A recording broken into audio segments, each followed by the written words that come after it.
Hi, my name is Michael Houston. I'm coordinator of a program called Salinas Living Prose and Poetry, or Living Poetry and Prose, really.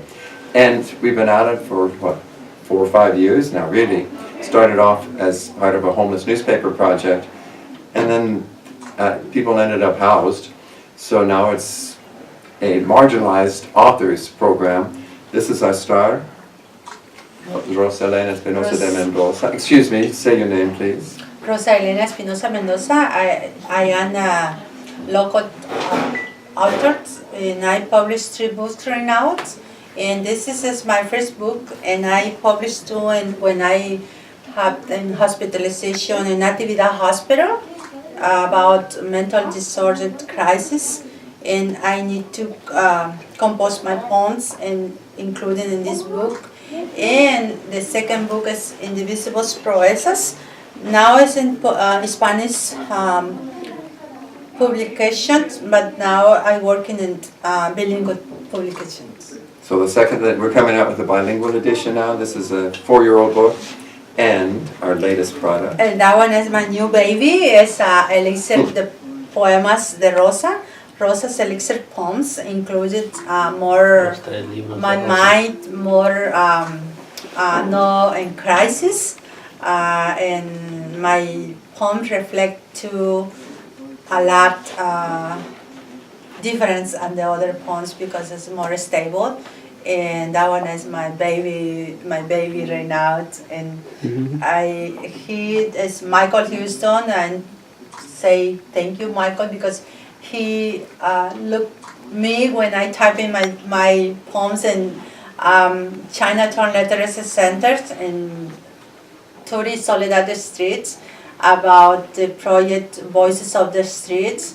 And I'm be proud of this person involved in this project because it's important in community to support a homeless population, especially because I was homeless for 9 years. Now I get my low-income apartment and I complete 1 year's hot house. So thank you, Lord Jesus. And I had a lot to plan for a project about my books. For example, I would like to invest in business plan. I'm not mentioning what is my business plan, but I create my business plan right now. So we're working on making this sustainable. We've been very fortunate. The supervisors of Monterey County have funded the Arts Council, and since we're just a group of, it was a homeless newspaper collective of authors and friends, so we put together a proposal to the Arts Council, and our first sponsor was the Alisal Center for the Fine Arts, which is it's the farm worker neighborhood, low-income neighborhood of Salinas, where you were towards the end, before you got your apartment. Yeah. You were sharing a rather nightmarish house with, how many people were living there? The one in the Alisal? The homeless? The horrible house where you were renting a room in a house where the 11 people. I share my own experience.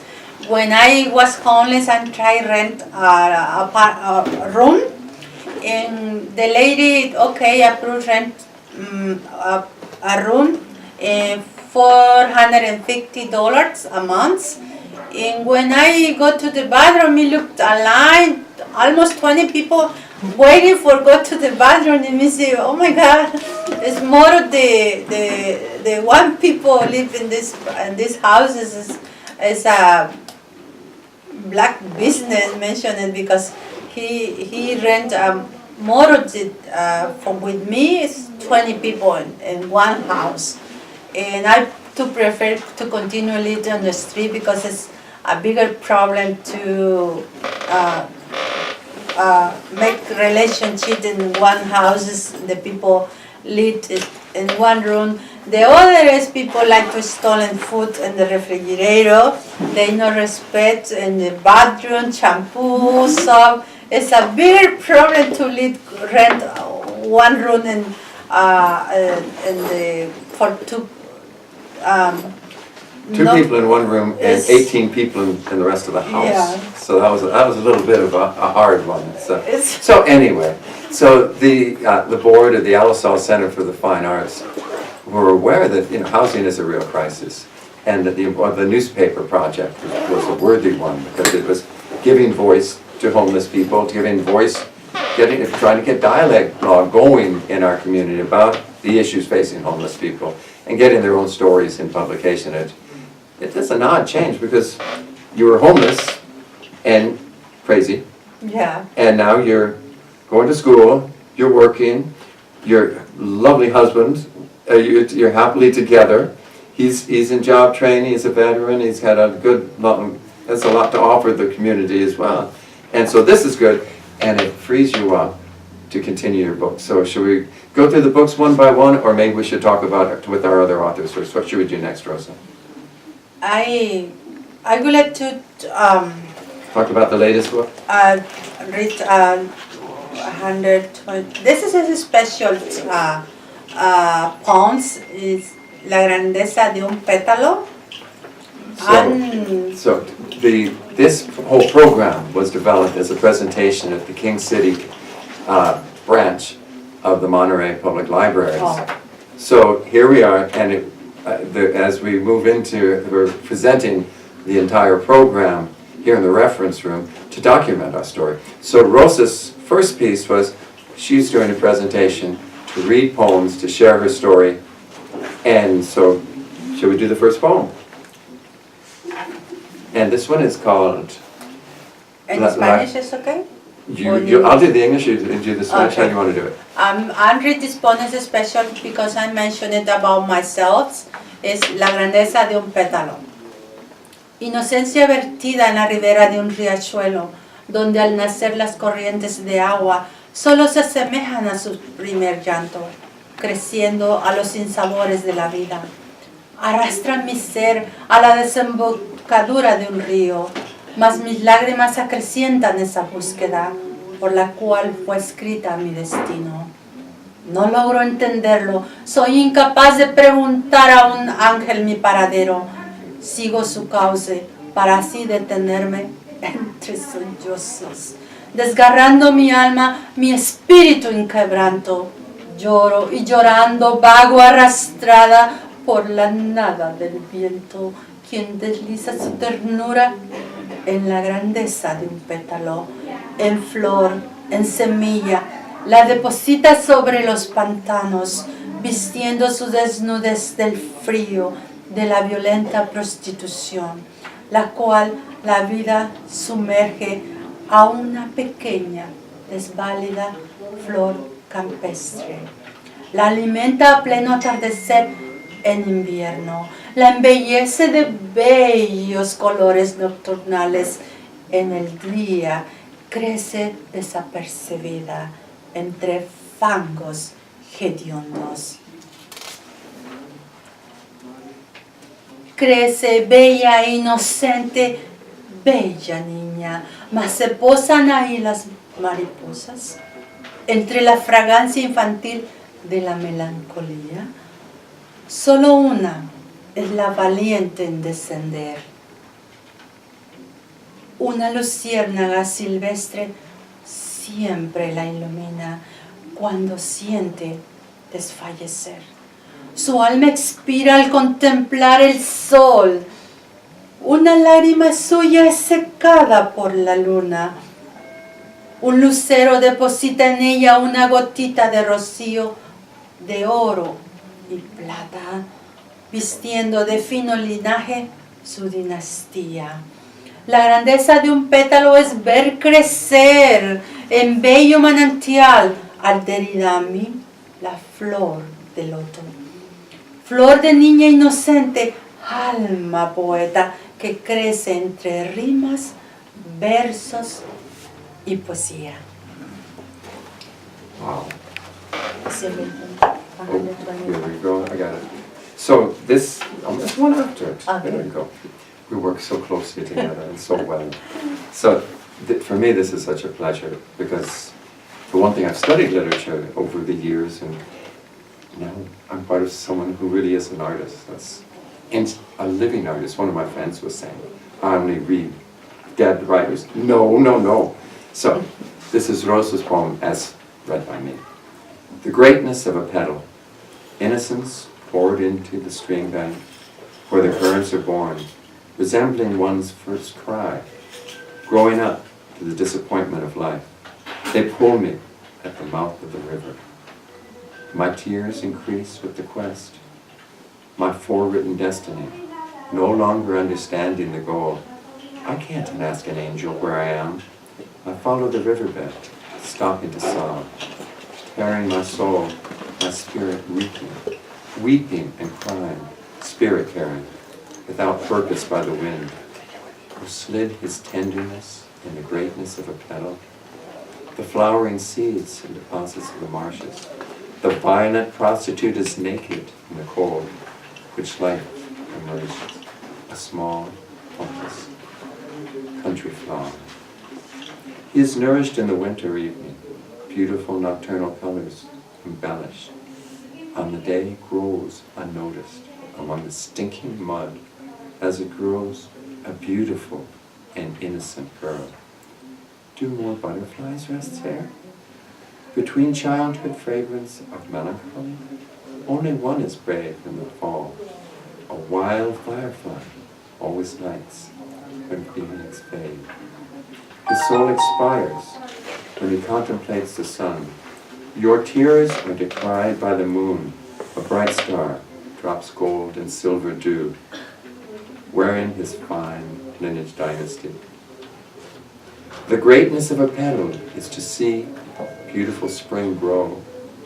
You're attached to me, the flower of pain, love, lotus flower, flower girl, innocent soul poet, the growing between rhymes, verses, and poetry. Oh, okay. That poem is what I feel it's the same about the flor de loto grow up on the Out of the mud. Exactly what it look to. That's just for special my own life experience about a lot of violence around to me, and that is my poems. And surviving that, but as I read with you, you're talking to your son, you're talking to God, Yeah.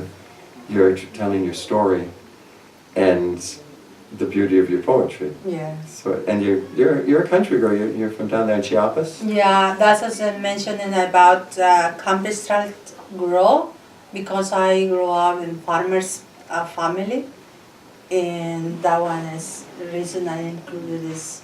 So that's what you saw growing up as a kid, and home life was not always too beautiful.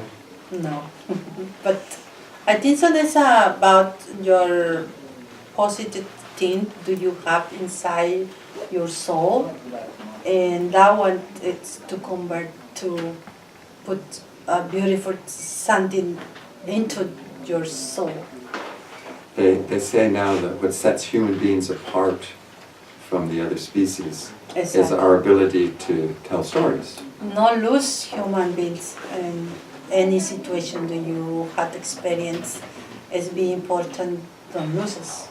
And your storytelling to yourself. Yeah. You have a song cycle, a poetry cycle, and you're going places. Give us another poem. What have you got for us? One of the other books? Do you have another poem? The other is maybe. She memorizes her page numbers. This is a serious reader. The title is Do That Grow. What do that grow is about my ex-husband put me in domestic violence and put lover lady inside my house and keep me on the street. That when I composed these poems and Do That Grow. But this was not our dear Sean. This was a different person, yes? Yeah. Sean is really nice. No, my ex-husband, the father of my children, okay. yeah. Okay. But I'm trying to read So you're going to read, English. no, you do the Spanish? Enzatipa, Okay. let me do the Spanish. Okay. My Spanish isn't good enough. A esa tipa que cada mañana a tu lado siempre amanece, a esa tipa que descarada con sus caricias te enloquece, a esa tipa que de la mano llevas siempre contigo. A ella me dirijo, que cobardemente te arrebató de mi lado, sin importarle el daño que me hacía al perderte. A esa tipa que celosamente te resguarda, a ella me dirijo, en mi lecho de muerte.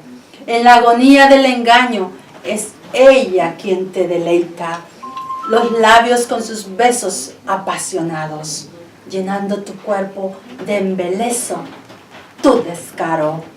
A esa tipa que me envía sus fotos que delatan tu traición, a ella le escribo en la letanía sincera de una mujer que te espera en el día y de noche tu regreso.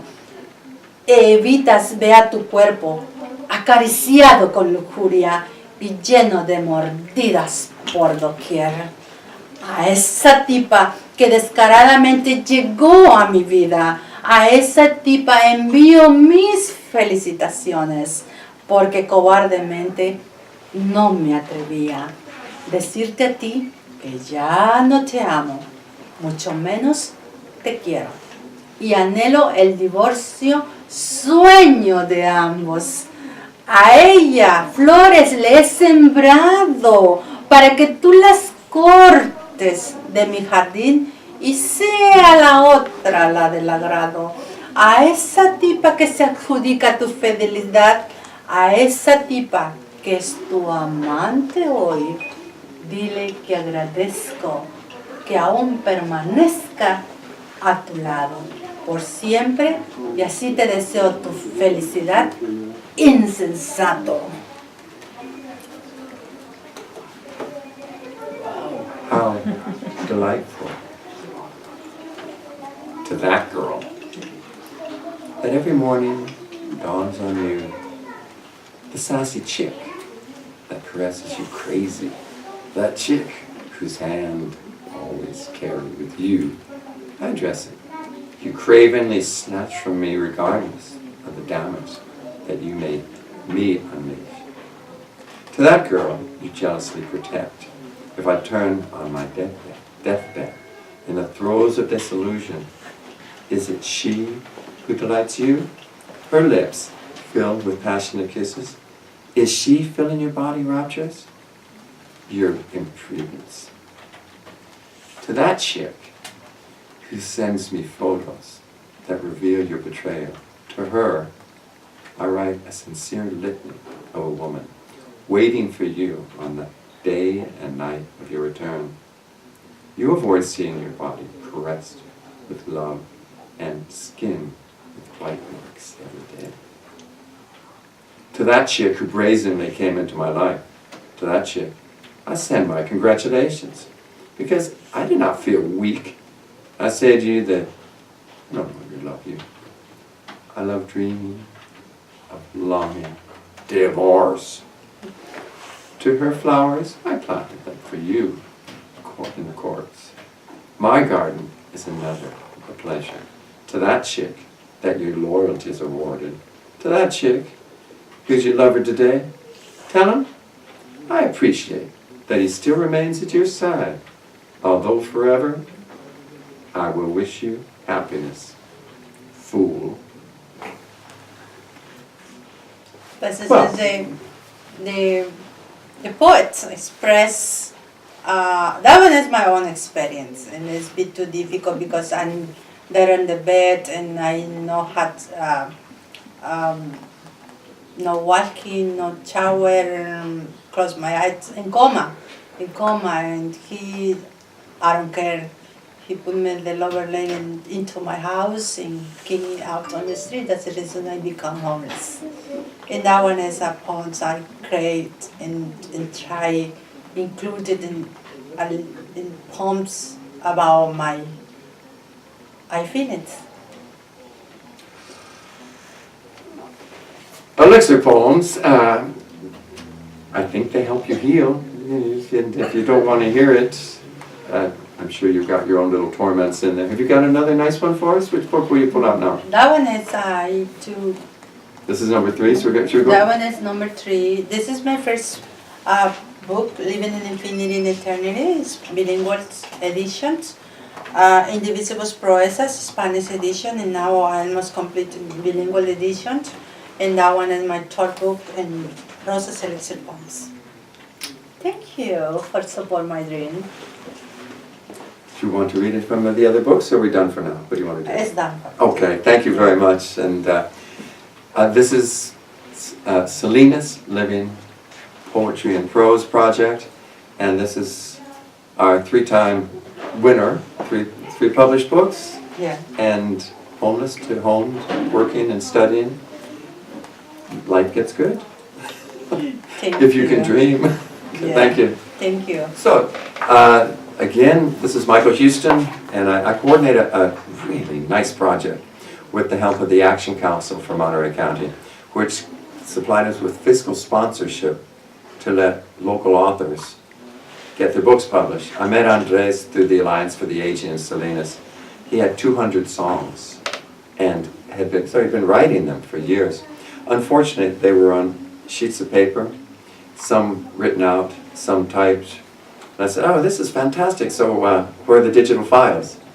He said, no, there weren't any. So this is his first edition. Andrés, tell us about your book. ¿Cuál es su cuento? ¿Cómo comenzaste? ¿Qué buscas hacer en adelante? Bueno, pues yo primeramente, mi historia fue triste, ¿verdad? Durante mucho tiempo me sentía muy mal, ¿verdad?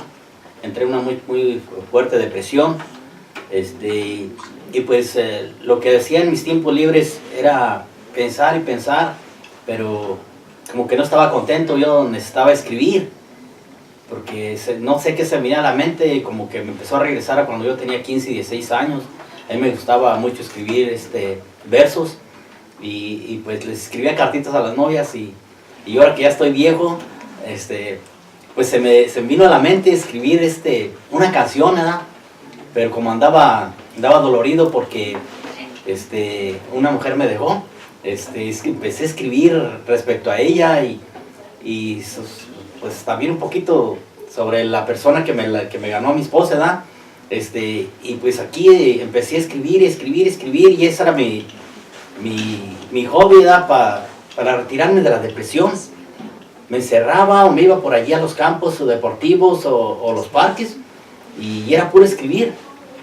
Y pues con el tiempo me di cuenta de que yo podía cantar lo que yo escribía, y a veces me decían mis amigos que yo estaba loco, que porque pues que no sabía ni lo que estaba haciendo, y yo les decía que no, que yo un día tenía que sacar un libro.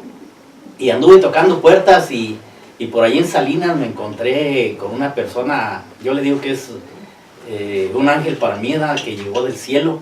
Ella es Irene Valverde. Híjole, allí en la Alianza, ¿verdad? Yo estuve yendo allí a consejería especial para matrimonios, ¿verdad? Despegados. Pues yo perdí a mi esposa, ¿verdad? Por eso es que bueno, estuve escribiendo todo esto, y allí estuve recibiendo consejería, terapia, y en menos de lo que canta un gallo, me dijo ella que ella sabía cuál era mi remedio cuando me empezó a preguntar que qué hacía en mis tiempos libres, y yo le dije que yo escribía canciones, y desde ahí para adelante me dijo que ya el remedio ya lo había encontrado, la pastilla que yo necesitaba, yo mismo la tenía conmigo, pero que me hacía falta dar un pasito más. Y allí fue donde me dijo, ahorita te voy a dar una sorpresa, y le habló aquí al señor Michael, y yo no podía creer lo que estaba viviendo en ese momento, porque cuando me presentó con él, yo le decía que me pellizcara, porque Michael me dijo que le cantara una canción de las que yo escribía, y pues allí estaba, y yo estaba hasta llorando, y me dio mucho gusto todo lo que estaba viviendo en ese momento. No sé, yo sentía que la tierra estaba temblando, y no era eso, sino que era el gusto que me había dado ver conocido a este señor, y cuando me dijo pues que él me iba a ayudar a hacer mi libro, y de ahí para adelante yo no creía que podía ser posible lo que ahora tengo aquí presente para todos ustedes. Y le doy muchas gracias a Mike, ¿verdad? Porque pues ha tenido la gentileza, la amabilidad de ayudarme con este proyecto. Y yo ahora todavía siento que no soy yo, porque me vacilan en Greenfield. Yo vengo de Greenfield, pero me mudé para vivir para Salinas. Y llego y como que no me siento a gusto, porque siento que me hacen hasta burla por lo que yo escribo. Pero con el apoyo de él estamos dando muchos pasitos. Y aquí es una prueba de que cuando uno se pone en su mente y en su corazón de que podemos hacer cosas más allá de lo que uno piensa, sí se puede hacer todo esto. Y aquí está, en mi libro. Yo aquí les dejo, son poquitas las que hay aquí. Yo tengo más de 800 canciones y mi cerebro sigue trabajando. Estoy preparando el segundo libro de otras 200. Aquí yo anunciaba 200, vienen 190, pero aquí plasmo. Les voy a leer un poquito la reseña, lo que viene atrás de este libro, porque haz cuenta que les voy a decir todo lo que viene aquí en cada canción. Y dice, este cancionero contiene grandes aventuras que tenemos que vivir para poder contarlas. Aquí se plasman lindos recuerdos y amargos también. Quizás cuando tú lo leas, reflexiones y lo califiques, te darás cuenta que lo que está dentro es algo cotidiano de nuestras vidas. Todo lo que encierra este libro te dejará impactado, porque algunas canciones y poemas se escriben desde lo más profundo del alma y enseñan a apreciar más la vida. Si es que en verdad uno se ama, te lo recomiendo y espero te identifiques con algo del contenido que está dentro de este libro. Entonces, hey, so here's a beautiful book that demonstrates that art heals. And Andrés, and he was suffering very heavily from depression. Marriage had fallen apart, things were going badly, but he was doing his songs, and it's the next edition of the book will be slightly different, but you get only 190 lyrics. Somehow when I was scanning it out from the handwritten, I lost some of them. But I have a special question for Andrés. ¿Qué pasó acá?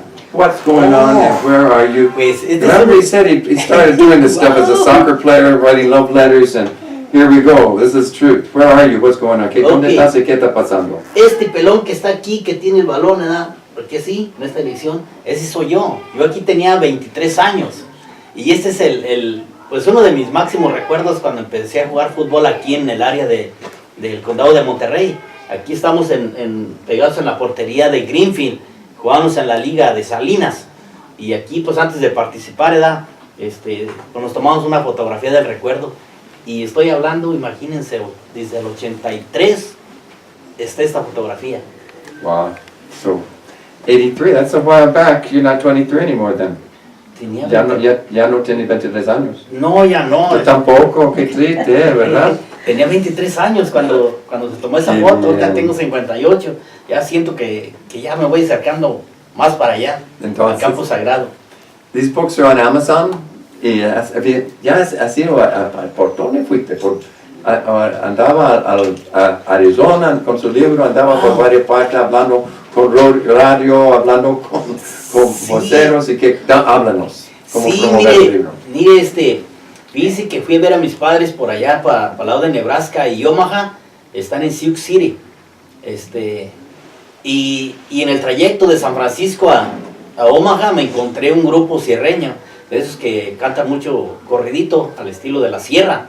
Y les pregunté, porque los miré que iban bajando que iban pasando ahí por un lado donde yo estaba sentado, con guitarras.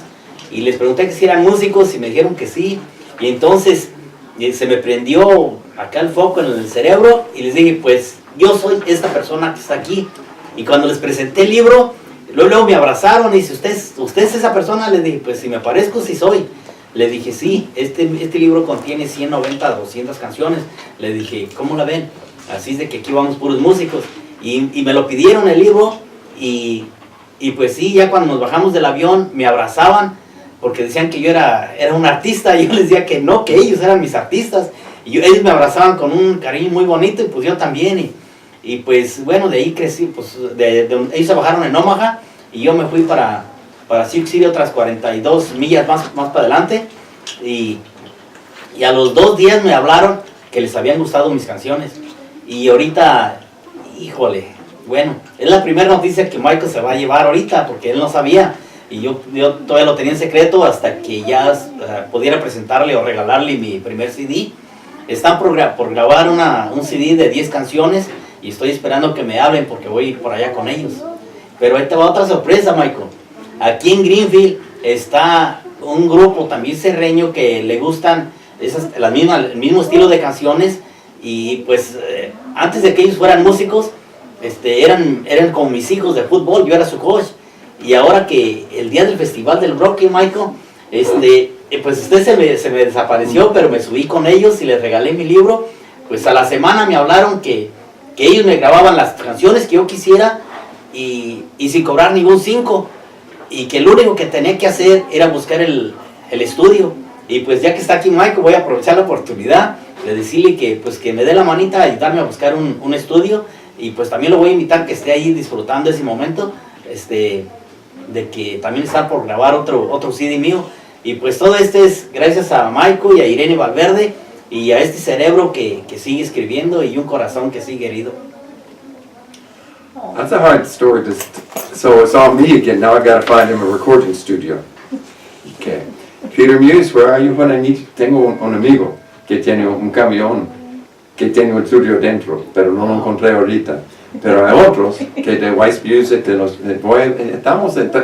mi amigo, el maestro Sarabia, que hizo el rondalla armonía, ya se jubiló, ya está grabando, entonces vendió la máquina. Pero vamos a buscar, además vamos a poner presión a los compañeros de la primerísima, del radio campesino, que nos dan espacio, porque ya tienen estudio ellos y son muy buena gente. Vamos a seguir adelante. So, now we're going to get Andrés disc made with his pal, with the kids from when he was teaching soccer classes, and they go back to when they used to know him from the Broccoli Festival. Now it's called the Greenfield Harvest Festival, and our friends over at First Night Monterey, they put these shows on, and the friends that Andres made since then, that our support people used to be with us from the days when we were doing the Voices of the Street, Voces de la Calle newspaper. We still have our top photographer, we still have our lead columnist and organizer. So they're all here with us today, but next off, va a ser hablar con nosotros, ¿verdad? So Andrés, thank you very much. Muchas gracias. On with the show. Thank you so much. And hey, Cancionero de Andrés Hernández Ramirez on Amazon or anywhere you can find any of us. Thank you very much. And thank you to the Action Council for Monterey County, which helps us get fiscal sponsorship, which enables the Arts Council to keep us operating and make books each year. And then the other is our nice little collective, which is Salinas Living Poetry and Prose, which should really be Salinas Valley and Monterey County Living Prose and Poetry. So on we go, and on with the show. Thank you. Y voy a cambiar el nombre. Ajá, voy a ponerle King City. Porque será ofensivo a los de King City que está cantando sobre Salinas, mientras que aquí estamos en la biblioteca del condado de King City. Sí. Okay. Okay. Cuando está lista su presentación. Salinas. Salinas de tierra linda y hermosa. Valle verde, esperanza de mi gente. Nos has dado tanto, nos has dado tanto. Llegué a ti tan íntegra, que por lo mismo hoy puedo contemplar y anhelar nuevos porvenires. Y anhelar nuevos porvenires, por venir para mi gente nueva, por venir para mi gente nueva, encontrando apoyo en sus aulas de estudio. estudio, venciendo inquietudes de su corta edad, en busca de senderos que los conduzcan a su ideal de entendimiento y capacidad, que el brillo de su espíritu, pulido como un diamante, trascienda las barreras, convirtiéndose en miles de actitudes, cayendo como suave brisa sobre esta tierra que los vio nacer, y a vos que llegaron después a crecer, y a vos que llegaron después a crecer. Gracias. Con acompañamiento en el título tenemos el poeta Rosa Elena Espinosa de Mendoza. Y entonces, wow, vamos a sentarnos otra vez y seguir con la plática. Sí, gracias, Michael.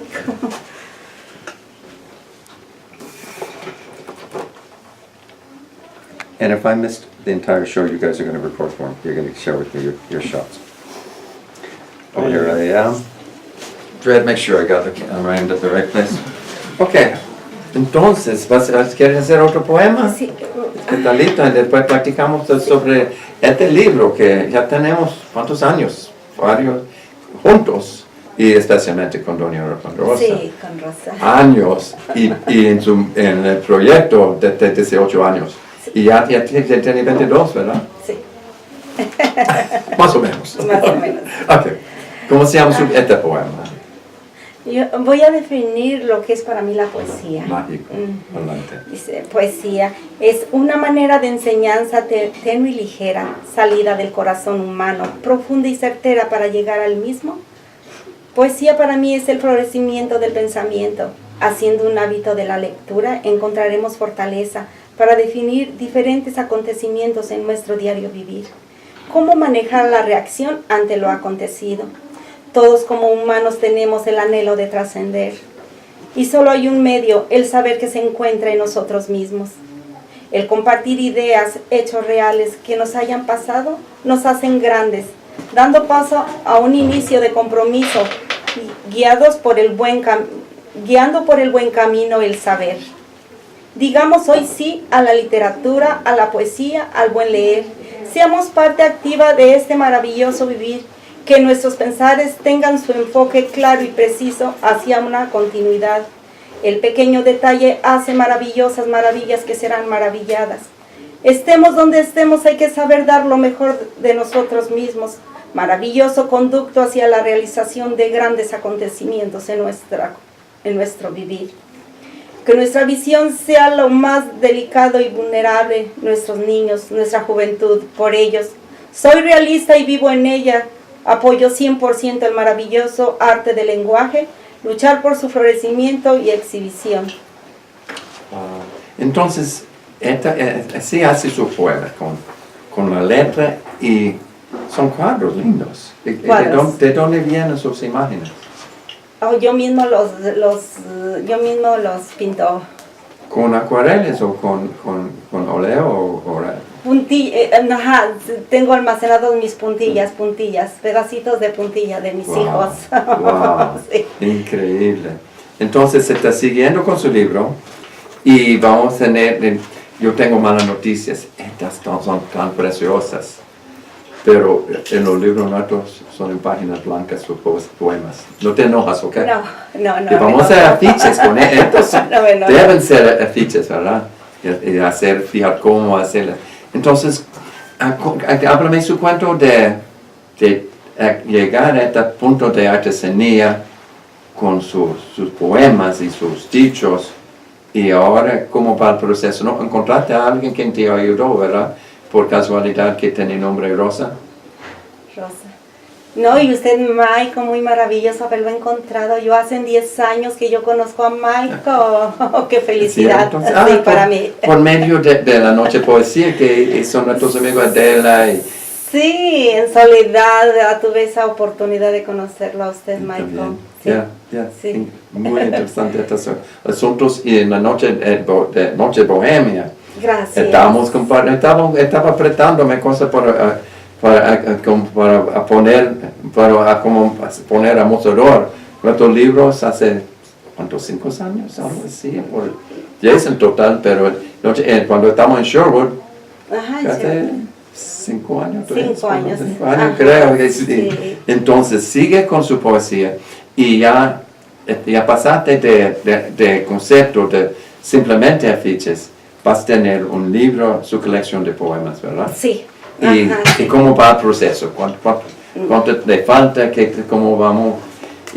Pues ya está trabajando con la computadora. Sí, ya casi sale. Ajá, ¿Casi? sí, ya, ya muy pronto. Entonces, el año 2019 vamos a tener el libro. Ajá, a principios del año 2019 sale el libro. Fantástico. So, get ready. Y vamos ponemos en Amazon. Entonces, en Amazon va a tener su libro, va a tener sus propias copias y va a ser reclutando más escritores, ¿verdad? Sí. Ajá. Nos vamos adelante. Sí, Okay. Gracias, muy amables.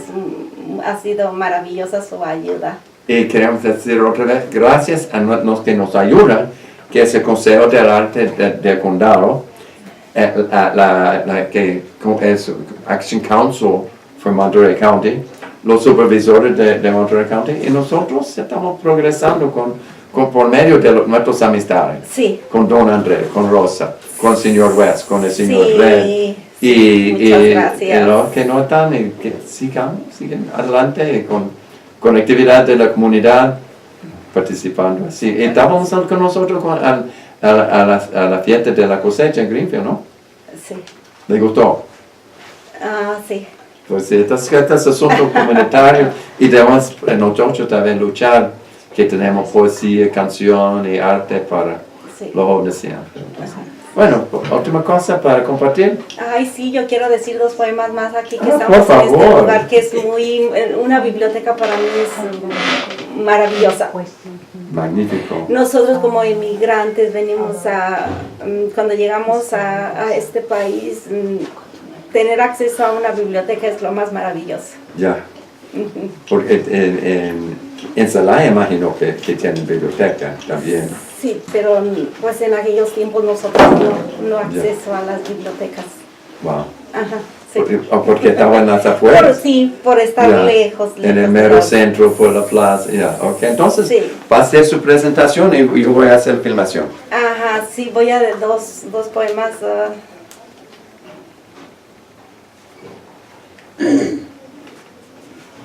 So I ended up missing the beginning just a little bit.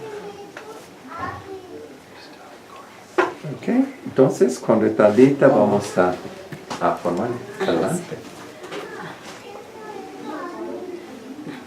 La educación nos lleva por caminos de lo desconocido, haciendo los ausentes vibrantes de energía, sabia prominente de eterno desafío, sabia prominente de eterno desafío, buscando alternativa, frustrando deterioro, marcando diferencia la educación, la educación. La puerta del éxito es bajita, tócala día a día, que la vida te mira, que la vida te mida, y entre más bajita, más pronto tú la alcanzarás. La técnica ser audaces de intelectual, ser audaces de intelectual, ser audaces de intelectual, con persistencia, La materia en productos se convierte con persistencia. La materia en productos se convierte. Gracias. Entonces, tiene otro poema también, ¿verdad? ¿Le gustaría decir, va a ser otro más? Otro más. Todo de memoria hace tú. Sí, de memoria. Wow, yo ni lo puede hacer en escrito. Esta señora tiene de memoria a todos estos versos. Wow. No está aventando como yo. Ok. Doña Condetalita. ¿Cómo se llama esta? Identidad. Ajá, fuerte tema, ¿verdad? Así. Okay. Identidad, no te vayas nunca de mí. Dame la grandeza de descifrar mi existir. Quiero saber quién soy, de dónde vengo, a dónde voy. Dale un motivo a mi vivir. Ayúdame a identificarme como hijo, como hermano. Ayúdame a encontrar un lugar donde pueda dar lo mejor de mí. No permitas que nada ni nadie opaque mi brillante vivir y mi brillante vivir. Dame la oportunidad de contemplar cada amanecer, cada atardecer, los colores del arco iris, qué lindos son, el ancho del mar, qué inmenso es, naturaleza divina, nos has hecho vivir, naturaleza divina, nos has hecho vivir.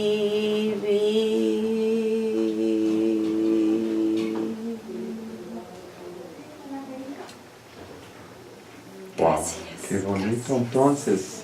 ¿Quieres hacer otra cancioncito más o vamos a despedir? Otra ¿Qué quieres? Sí, dale, A ver. Por mi nación. Okay. Sí. Por tu nación. Por mi nación, rebozo, rebosito. Ok. Dale pues. Esa va a ser poema. Ok, Claro. así. Rebozo, rebosito, presencia de mujer, linda prenda mexicana te llevó en mi querer. Te dejé abandonadito por venirme esta nación. No os preocupéis por ello, solo vine a manifestar tu don.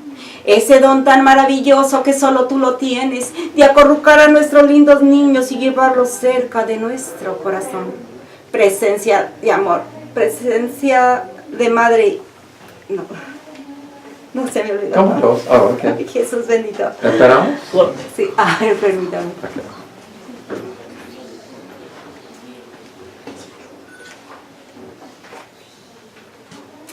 Necesito empezar otra vez. Ay, Jesús. Claro que sí. Ok. Este es, a ver. Rebozo, rebosito. Momento uno, No. dos, ahora Ok. sí. Rebozo, rebosito, presencia de mujer, linda prenda mexicana te llevó en mi querer.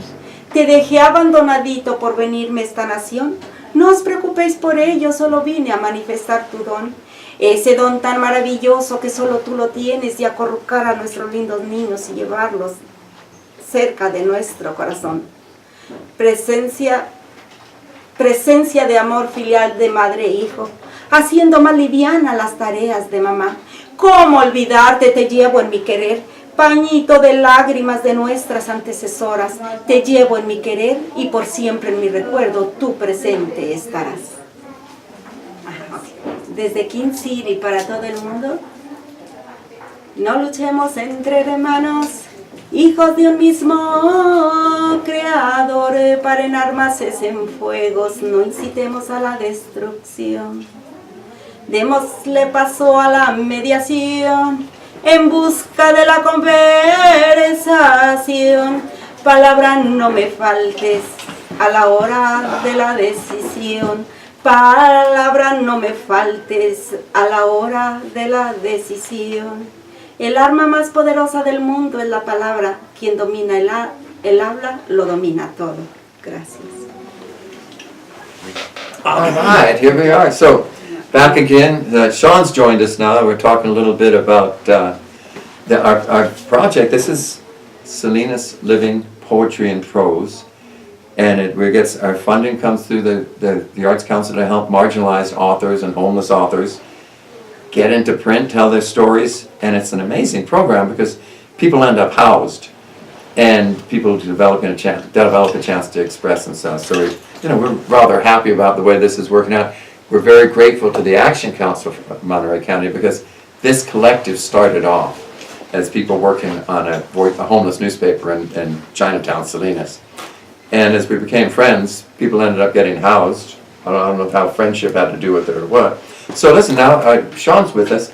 Sean, your wife is a poet. I know, that's pretty cool. That is so cool, dude.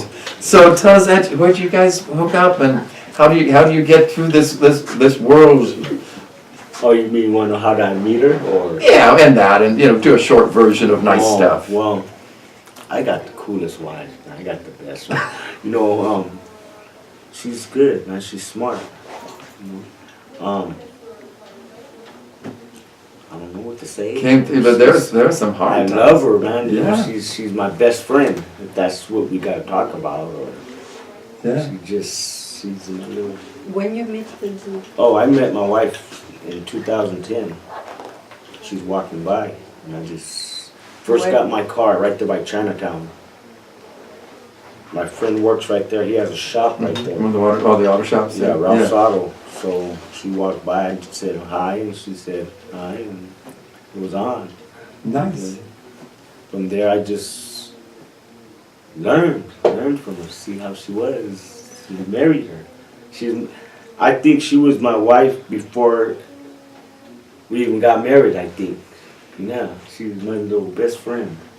That's a nice story there. Yeah, she's good. So, does Sean come up in your poems? Is this going to be in the next book? What have you? He included the poems about he inspired me in the next book. I possible in this poem have one if possible. You get one. Sure. I got 162 pages here. You got one? The next book is going to get balanced out, I assure you. So it's good times, bad times, hard times. Yeah. And how are things looking for you guys now? Oh, we good. We was homeless. Yeah. So, Excuse me. Yeah, we was homeless for like 9 years. how'd you get out of that? 7 years married. Yeah. So how'd you get through that? Through housing. What they did, I applied for. She made me apply for it. I didn't apply for it or nothing like that. I've been locked up for 24 years before I freedom. Yeah. So nevertheless, so we applied for it in 2010. And then they denied us. Then one day they put that housing right by Chinatown. Mm-hmm. And they said that they denied me. They put me up there for it, but they denied me. And so because she wasn't legal. Mm-hmm. That's why they denied me. So, make a long story short, all this time fighting. Then one day, something just told me, let's go to Chinatown to go eat at Dorothy's, the mission. So we went, but Action News was there. And I had my paperwork that they denied me because of she's not legal. And they tried to sit there. What they told Action News people is that I couldn't get it because I didn't make money or something. Mm-hmm. But I'm the head of the household, so that's what that housing was for. Yeah. To make a long story short, they put it on news, and all of a sudden they called me back. It went on news. Lucky. It went on news, and I didn't even know about it. People was telling me about it. So getting the word out. So they called me to housing, and then they said we got the housing to go live. They put me back on the list. So this is it's working out. How long have you been housed now? Like a year. Nice. A year. And it's okay, the place? Oh, it's cool. It's cool. There's nothing like your own place. Believe it or not, it's cool. Where are you live? Salinas. No, I Before. were you honest with me and Oh, we lived in my blazer. I had a different blazer, and this one too. We lived like different streets, You were like gypsies in, Yeah. in your, living, going to Dorothy's, Mission, but we showered at Hartnell College, yeah. and then just boom every night because the police would pull us over, Sure. not pull us over, but tell us, hey, you can't sleep here. Yeah, yeah. You gotta leave, so we'll go right here, there, different places. And then finally, got out, I guess you could say. Yeah, and then there was that, I just can't think of that one. You're in that horrible place in the Alisol neighborhood where you had a room with like what, 18 Oh man, roommates oh, or man, housemates? check this one out. You guys wanna check this one out. Hey, you guys won't believe this, but what's this one? Right down Tout Street. We rented a place. 307. Yeah, Tout. And we're kicking back. I said, okay. We had a refrigerator, bad little, I just bought it, man. A brand new, refrigerator. Because all those people go in there and eat and they steal our food. The first day we got there, they took my milk. And I like milk. And so I'm kicking back, I'm saying, man, all of a sudden, here comes people in and out. And I'm looking. So finally I just said, hey, there was 12 people in the garage. Oh, Living in the garage. And that's not counting this room. There was 15 people altogether. okay. That's not counting the owner and all that, people, and us. But nevertheless, man, that was, man, For the bilingue. the bathroom, I almost got in a fight for it because I was cleaning it. I'm a very Yeah. clean person. Clean, man. And so many people. But I was cleaning it and I went to go get some bleach. Mhm. And this dude, is that what you guys want to hear about stories like that or what? Well, let's finish this one. Please finish this one. Our experience with Nah, homeless. but like I say, it was awful, man. We had no other place. And then how'd you get out? Where'd you Oh, get to? finally, I don't know, we just got tired of it. Just went back into the truck? Went right back to my blazer. Yeah. Yeah. But now you mechanic training, you're going to... Oh, I've to been turn working around at my for buddy's shop for like 9 years. you? All right. Oh yeah, I'm pretty good. I'm all right. Nice. Not to brag, but yeah. And you got a wife, the good poet too. And yeah, All right. that's my little lady boss. But yeah. So this is life do go on, and Life, yeah. so enjoy it, be kind, be But- loving. Go But on, since, go let me on. just Yeah, ask, I finish that, believe that yeah. this is life, man. Let's go like this. Chinatown, this is what I say about life and people. Mm-hmm. You make choices in life. There ain't no, I don't know if you guys believe in peer pressure or whatever. He talked about homeless. Okay, well, let's go with homeless. People that are homeless, believe it or not, they could get out of it if they choose to. They have to choose to. Whether you're a dope fiend or whatever, it don't matter what you are. If you want to get out of that place, all you have to do is set your mind to where, you know what, I'm tired of it. Because people use that as, I'm homeless, let's go over here. But if they go to Chinatown, what's going to happen in Chinatown, they're going to get turned out by choice. And I say that because there's people that have asked me, do this, drugs, whatever. But peer pressure, that's when they say, yeah, it's peer pressure. Yeah. But if they say no, what does that mean? Oh, I just made a choice to say no instead of just going all right. So when people say they're bad, no bathrooms in Chinatown, yeah, but if you really want to rectify something in Chinatown, this is what you do. This is my opinion as from homeless, and I dealt with everybody there. I just chose not to kick it. As far as bathrooms, man, there's a place right there, Dorothy's. Yeah, I understand that they have people sleeping there, or the Mission, because they do. But there's a bathroom, there's a back door back there. There's another bathroom in the back, set aside from the ones up here. So why can't they allow people go in there, use the restroom? I believe if somebody really want to help somebody, they just don't depend on the city. They have to take initiative. Okay, well, you know what? Let's do this. They even charge, $2 for people that's homeless. Okay, fine. I believe if they could go out there and hustle for their dope, they could pay their $2. But the rules is this, I believe. and it might change, but I'm just saying from my understanding it hasn't. If you go in there, you shower, change your clothes. Don't put the same clothes on. And that's what the problem is a lot. You feel what I'm saying? I believe if a person is clean, you help them be clean. That stimulates them better to go out there, all right, I don't have to do this. I could do this better. You feel what I'm saying? That's my thought in life. And that's that. I'm good. I got the best wife. That's that. Coming together, good. Everything's good. So, all right, so, and kids, those young kids, they really do go for the peer pressure though. So Yeah. they say you gotta get to them fast before really horrid Let me- things start coming. yeah, Don't see- give us, run that one past me. But people kids use peer pressure because people push it on us, peer pressure, peer pressure. But look at it in all reality, and I tell people this, the fact is this, you got 5 homeboys, people that you grew up with all your life, they choose to smoke weed, they drink, they do dope, they rob. Your parents told you not to hang out with them, so where's the part that you don't understand? Where the peer pressure come in? What it is curiosity. Oh, they look. They smoke weed, they laugh, they have fun, they drink, they fight, argue. They do dope, they all tweaked out, whatever, doped out. They rob, they got money. Curiosity brings a person to that people, not peer pressure, because when you go to that people that smoke weed, you grew up with them. They already called you, F you this, you done this, whatever. Back and forth, you ate with them. And he offers you weed, your whole intention was to go over there and kick it with them from the gate. And to smoke it. No ands this bust about it. People use the peer pressure, oh yeah, well, I didn't want to know how they feel, I wanted to be wanted. Come on now. If you wanted to be wanted, I don't believe people's families just sat there and say go.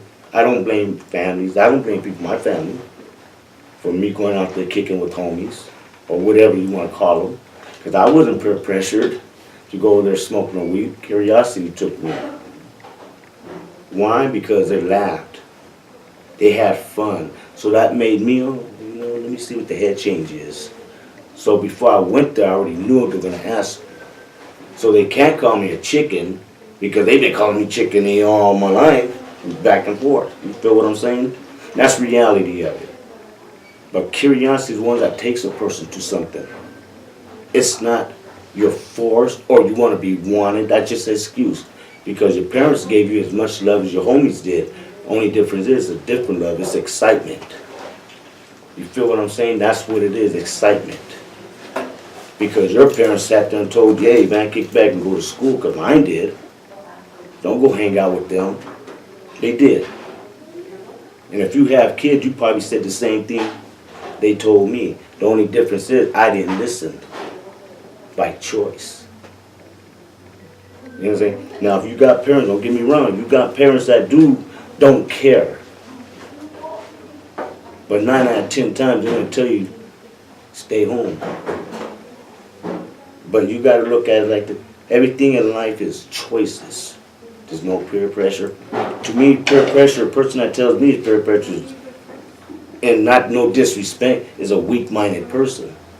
Because if I can manipulate you to go rob something, I can manipulate you to jump off the cliff. So what would be the difference? Because you're scared not to be accepted. You're going to be accepted either way, no matter who you decide to talk to. You can hang out with him, talk to them, so on and so on. People say you are who you hang out with. I don't believe that, because I used to hang out with people that do dope. I don't do dope, never did dope. But what's dope? Dope is heroin, whatever, all that. But don't let people sit there and say peer pressure is going to make you go hang out with him. It's curiosity that takes you through the whole world. Because you look at something like a kid. He sees you climbing up on a couch. He's going to do this, try to get up on the couch too. You learn from looking. And the other 1% comes when you're just doing it. The difference between knowledge and wisdom is knowledge, you understand, you have the idea of doing something. Wisdom is when you take it and play and do it. You build something, you got the idea. So from there you think, where's it going to take me? You don't think of consequences at the end till it happens. but a person that made a choice already knew the consequences. You guys feel me? Miss, you understand what I'm I'm saying? not really curious about jumping off a cliff. I passed that one now. Okay, but you understand what I'm saying? Yes, yeah. Curiosity takes everybody wherever, because everything you see, you're curious how that cake tastes. So is life. Yeah. Looking at it. Just an example. Gonna come back with some wisdom. You're happy where you are now. Oh, I'm blessed. I got, believe it or not, I got the best wife. You guys is just my little choppies. I'm not the kind of person that expresses my feelings, whatever you guys call it, love and all that. But I love my little choppies. Yeah. All right. That's it. So that's it. So where do we go from here? Have a good life. Be nice to one another. Yeah. That's what it says. All right. Hasta pronto. All right. Okay. Hello, Mr. Dred McCall and Michael Houston. And how long we've been working together? Oh, a few years now. 2 years now, 2 through 5 and so. And started off, you were a photographer for the Voice of the Street project. This is the first time we've done an interview since we did the one with Tony Miles. Oh, yeah, that's right. That was a nice one over the Bull and Bear. So I know you're still taking pictures. Yes, sir. And we're working on a book for this project, the Salinas Living Poetry Project. So what kind of themes really move you to what are you trying to do with your photographic art, with your storytelling? Because I know you started off and you were as a music producer and getting festivals, getting musicians to the people. So do you want to let's talk about your music stuff for a minute. Whoa, the music stuff. Well, I know a couple of people that I do some music with, but that's all behind me because I started taking the pictures, and now as I see people laying around, and it shouldn't be. Yeah. And we as a people, we as a country, Yeah. the love for our people should be housed. They should be taken care of. Anytime somebody's laying around, why is it? Whose fault is it? A lot of times it's not the people's fault because they don't know. Yeah. We're as a whole, we don't. We walk around with our hands out, wondering what we can do, what we can do for others, But so far, and the people I ran into, such as yourself, and some people in Monterey County, in fact, some people in California, are on the same pages of trying to straighten things out. Mm-hmm. And to me, that's why I do it, because of the motivation of others. There's different books out, and one is Utopia Now, and like so many others, it makes the argument that poor people are poor because they don't have money. Right. So now you've got yourself with an apartment, you got a bit of an income, and so this photography, you're enabled to take what support money you've got from your veterans service and all that. And so, tell us a little bit how you've found some kind of vision and through the art and what kind of things we might see in your book.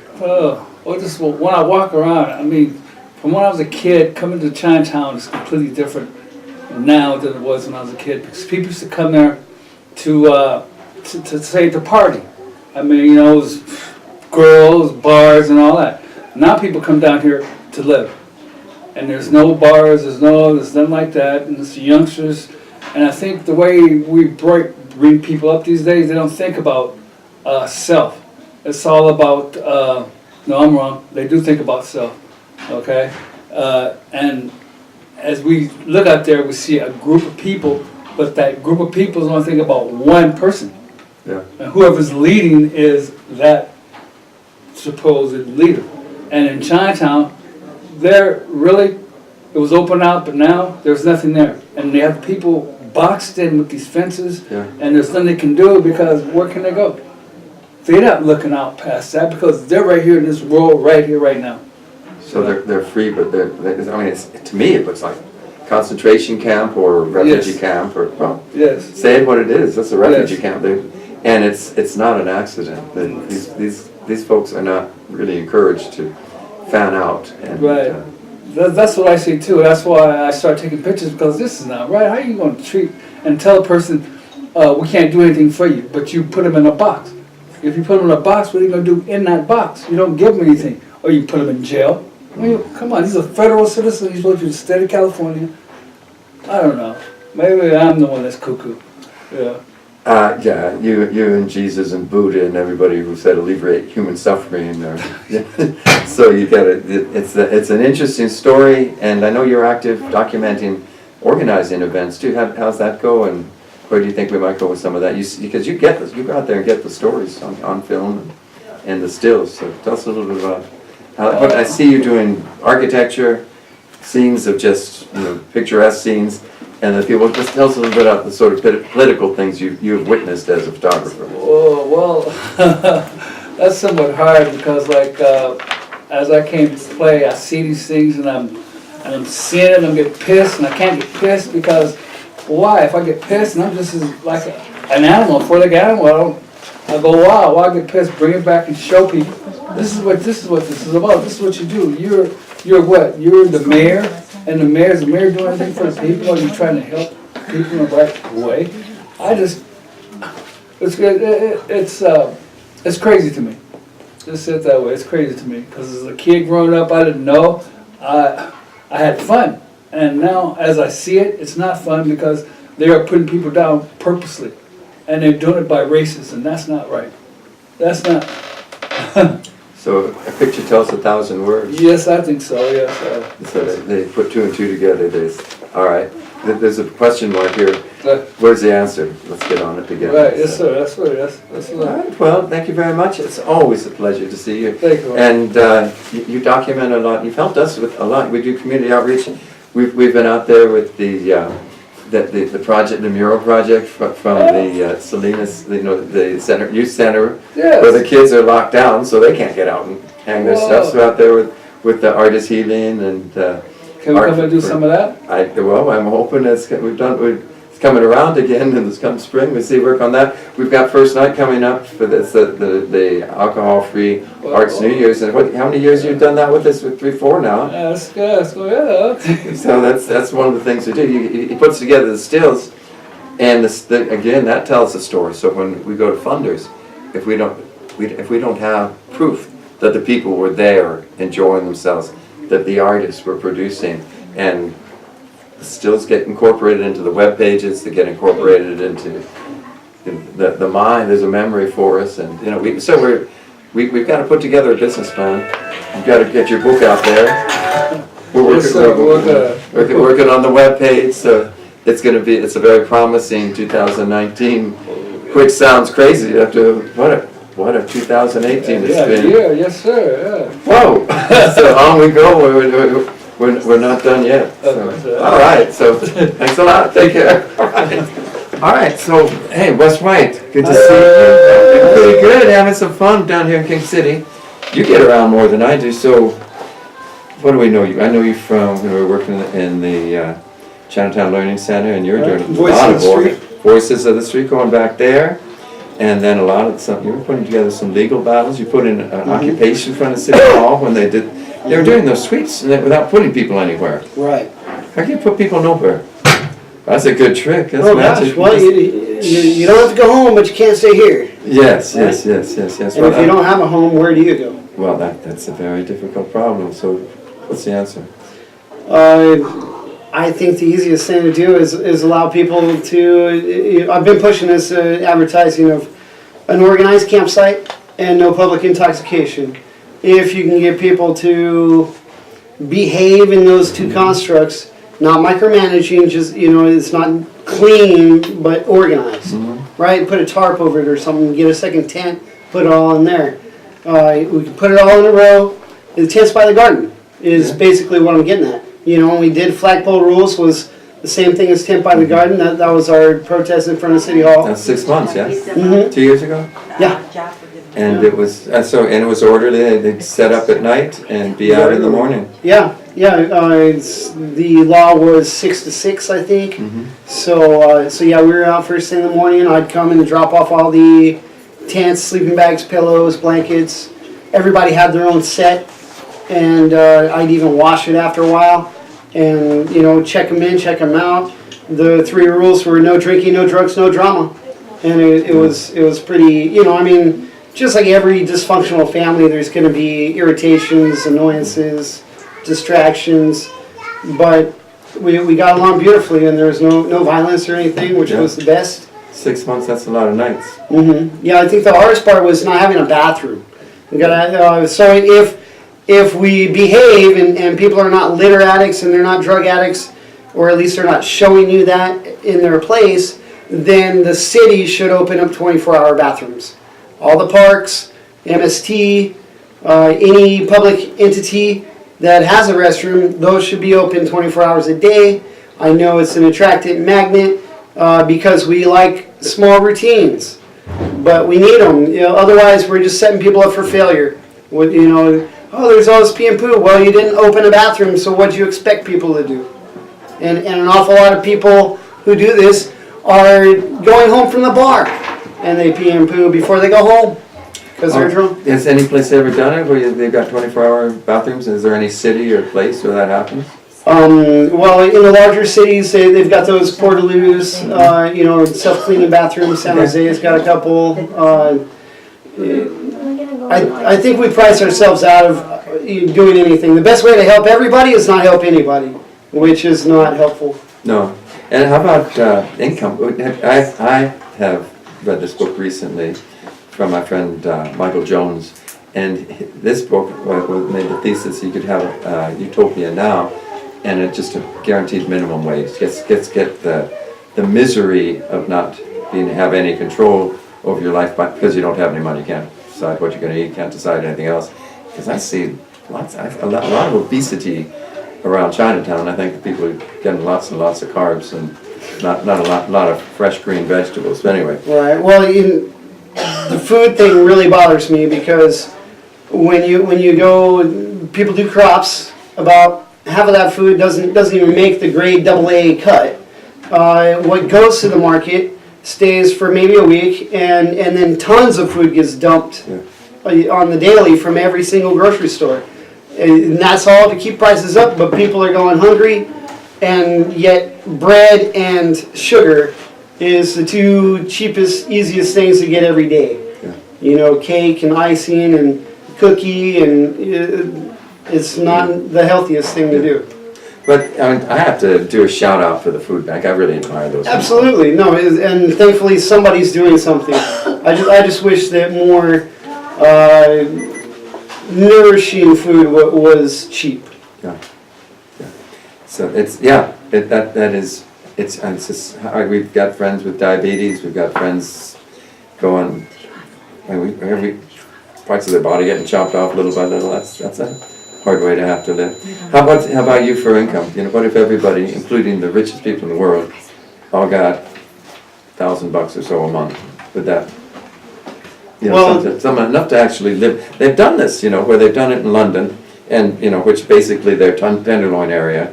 And a year later, these guys they'd had some savings. They're going back to school. They were using their money to get themselves housed. Obviously, to get housed around here would be very difficult without several $1,000s. You looked into that. What the rentals are. Yeah, $1,300 for a one-bedroom, and of course it's still going to go up.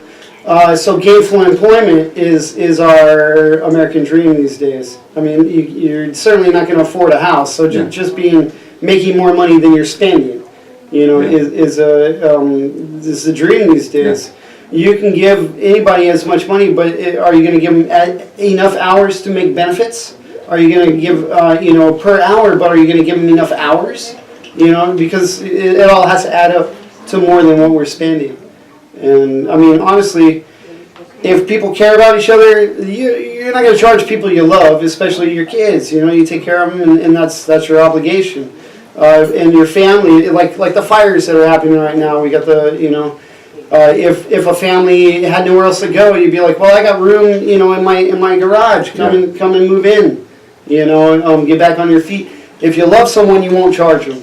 But if you don't know somebody, you're going to charge them. And if you really don't like the person, you're going to charge them triple. Yeah. So, or what the market will bear, and you can still get a one-bedroom house, or a one-bedroom studio, a one-bedroom apartment for $1,300. Yeah, $1,300 is the low end. That's very low end. Right, Monterey is like $2,600. Yeah, I was thinking it was closer to 18, even in Salinas. But anyway, because the hospitality people tell me that it's not significantly cheaper to be in Seaside or Salinas or Marina than it is to be in Monterey. They're all pricey, and Interesting. just even more so other places. Hey, so you shoot video all the time, and that's how you get. That's one of the ways we hook up. You've helped us in lots of projects. First night, Monterey, more than a few times, helping tell the different kind of stories, helping our poets get published. You do lots of community events. So tell us a little bit of that story. What kind of stories you'd like to tell? Well, it's called John Doe 13K. It's a YouTube channel. Anything helpful and positive, civic, social, environmental justice oriented. If it's free, I like to go to it because you're more likely to get something interesting and substantive. If you pay for the event, it's more likely to be entertainment, and people worry about intellectual property. So I steer clear of a lot of that. And then in the public domain is where I'd rather be. There's a lot of potential that could happen. I'm trying to well up the heart of the community, I guess. And a lot of it's a current events channel type of thing. Okay. For anything within the Tri-County region, because a lot of these issues are interconnected. Yeah. And maybe I'm based in Salinas, maybe I live in Salinas, but a lot of the same thing that's happening in Salinas is affected by the peninsula, is affected by Santa Cruz County and San Benito County. That's our region, that's the left half of the Assembly District. But I know you're not afraid of the arts. I've seen you doing shoots for the Harvest Festival, doing shoots for First Night Monterey. Right. And that's people gathered together. Those are beautiful things to... Oh yeah, people- yeah, the people Salinas Founders sharing. Day, yeah, Nice, anything. Anything because if it's free, there must be something important that they're, spending their own energy and money for the space and everything. It has to be something important. The Public Water Now was a big deal. I followed a few people's campaigns in the whole Tri-County. Anything progressive, I suppose, is about the only, I'm a Bernie Sanders, Bernie Crap type of guy, and hippie, it's But the love I'm trying to drive back in the money. When you back a candidate, do they have to go your entire agenda, or do you find... I find that people with good ideas I like. Right. And I don't expect people to agree with me all the way through. I find myself disagreeing with myself months or years later. Sure. Well, nobody's perfect, but as long as you're driving toward making more inclusive policies, that's the effect I'm looking for, and those people I support wholeheartedly. Yeah. And you're not afraid of technology or the digital stuff. You've got some background in that as well. So I have a master's in computers. Is capitalism just psychology. going to supply people with crap jobs forever? So they just keep them busy so they can't just live? I know there's a hunter-gatherer We're talking philosophically, and we're talking history. Our founding fathers, they could either be benevolent, they could be ambivalent, or they could be abusive. And I think we have a large portion of abusiveness, because that's the only way to hold that iron grip of power, is to reject everyone and say, I'm the only person that matters, you work for me. This is the whole money thing. The money, where does it come from? Imperialism. And that's the value and worth of a being, is what those people in charge have decided, is the worth of a culture and everything else. And it's belittling. You look at South America and Central America. Why is all these people coming this way? Because we destroyed it all. What for? So we could turn you into, okay, now you owe us money. Work. And that's what it all comes back to. Well, you need money to survive, but we got flipped in the beginning. And there's one of the ones I'm reading now is this one, Sapiens, and it argues that the species, with their storytelling, were able to bring people together, more than just 25, but tens of thousands, and create these empires and whatnot, and get them. But they get you to buy in as well. So you're cheerleading for these horrid things that are. And the one that I've seen so often is the divide and conquer. Well, we're all. My friend Tony Docherty is a beautiful songwriter, and his song about Northern Ireland. The workers of the Shankle Road, they live in hovels too. The workers of the Falls they curse, the red, the white and blue. But they don't seem to understand that we're the same class. To join together now for revolution. Revolution is the only solution. You don't seem to be telling people to pick up guns though. No, nonviolence is probably the biggest. I'm a teacher, so within 5 minutes I sub. So substitute teach, you go K to 12, any grade, any subject. Spanish is the only one that I can't really go very far with. But within 5 minutes, if you're not in control of that classroom and you haven't figured out who are the most distracting, annoying kids, and there's usually 3 to 5 of them. Yeah. And if you don't nail those kids within 5 minutes, you've lost control of that class. And those kids aren't going to learn anything. Yeah. And if you can at least, and it's anonymous. You don't know any of these people. Sure. You know what I mean? Yeah. And so a seating chart helps. Yeah. But it's how authentic is the instructor? Does that instructor actually care about me? Do they actually know, rules and boundaries? Are they actually going to be respectful? And that's what they're always trying to jab that line to get the one in control to lose control, and that's the whole point of it, right? Then you got anarchy, and that's what's fun. But it's really easy to focus on finishing and still have time for fun. As a teacher, a long time myself, come these ideas like the flipped classroom, where in Scandinavia you find the kids make their own agenda, and they come out with better math, writing, language skills, and very ready for the workplace. Mm-hmm. So we may have it backwards by using the old factory system in a world where we really need work teams that can produce products, watching out for each other, break up some of these cliques, and these that don't make you feel so stepped down that the only way you can get any attention is to be disruptive and what do you want? So let's work this out. Although as a sub, I know you got to just. These are the rules. This is an imperfect world, and I want to get us all through it as safely as we can. Mm-hmm. Mm-hmm. So well, oh gosh, now I lost my thought. Well, the school and society. We're teaching people to be industrialized, right? Follow orders, do a rote memorization task, and be fine with whatever you get after that. So we're very subservient. And in the whole kindergarten aspect, the whole school aspect was about being curious, learning your environment around you, and it was very artsy, whatever you needed to do, creative, ingenuity, intuitively, it was all on the table, because it was about learning and valuing that process of learning. And now it's just all about the right answer, and these SAT scores you can get 4.5. Yeah. And you're still throwaway, That same book I was telling you about, he's a professor at the Hebrew University in Tel Aviv.